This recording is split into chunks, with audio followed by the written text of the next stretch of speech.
My name is Roberto Osti. This is one of the videos I recently prepared dedicated to the essential anatomy for artists interested in figure drawing. And this video is about the eye. So the eye can be very expressive, right? The expression that the eyes can produce can be very subtle or very intense. So let's see the essential elements, essential aspects that we have to know if we want to draw correctly an eye. So let's start with the main proportion of the component of the eye. So we're going to draw our eyeball, right? And the diameter of the eyeball is about 1 inch. Of course, you're going to make it proportionally bigger, right? My thumb is 1 inch, so you see I'm doing it about 2.5 times the actual size, right? So this is the eyeball. The white of the eyeball is the sclera. Here I'm going to have the iris. And then, of course, inside the iris, the pupil, right? Question is, how much space is the iris occupying in relation to the whole eyeball? So this is a good guessing, right, that I came up with. If you take, that you can use when you draw the eyeball, if you take the width of the sclera next to both sides of the iris, here and here, right? This measurement here plus this measurement in here equal this measurement in here, right? So basically, this is equal to the sum of these two measurements in here.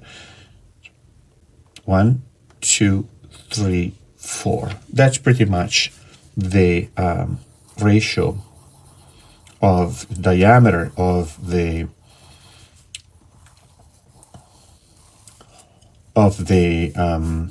iris and the diameter of the eyeball.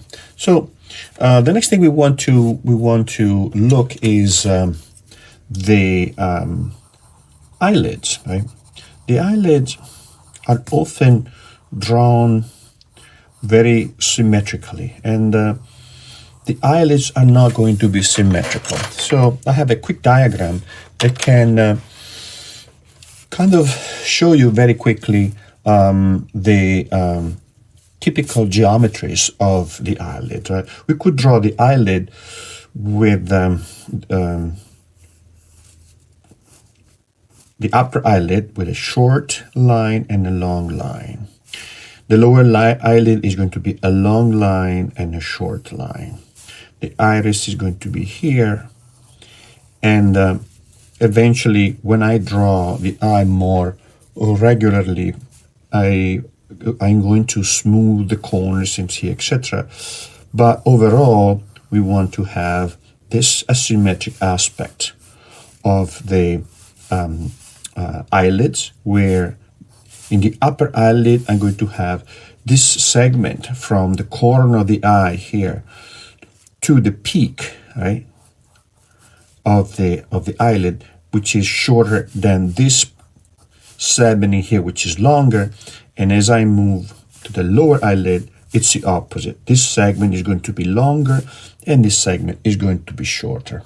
So, so now if I position the eyelid over the eyeball, right, let's see what happens, right?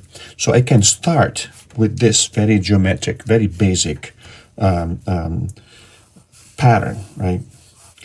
And I want to position first this corner here that is called caruncle, lacrimal caruncle. Right?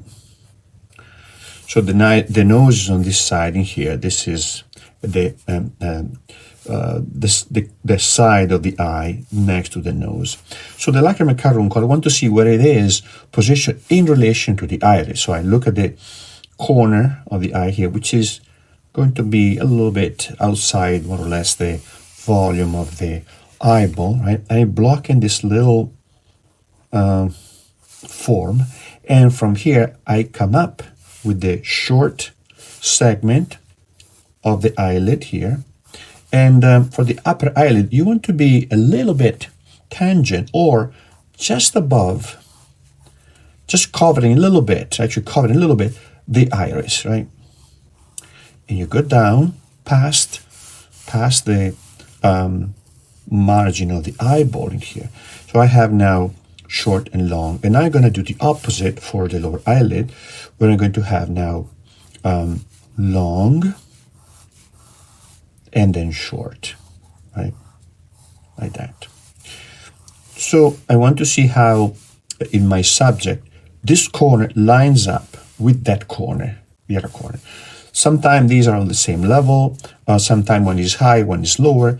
You want to look at the eyes of your subject, where they are, but the idea is that by finding out how this lines up with this, right? The medial corner and then the lateral corner line up, and if the canthus here, the caruncle here is a little bit higher or is a little bit lower, you start getting into the specific physiognomic characteristic of your subject, right? So now you see how I started with very, very geometric patterns, and now as I draw this, I can already move toward a more organic rendering of the form of the eye.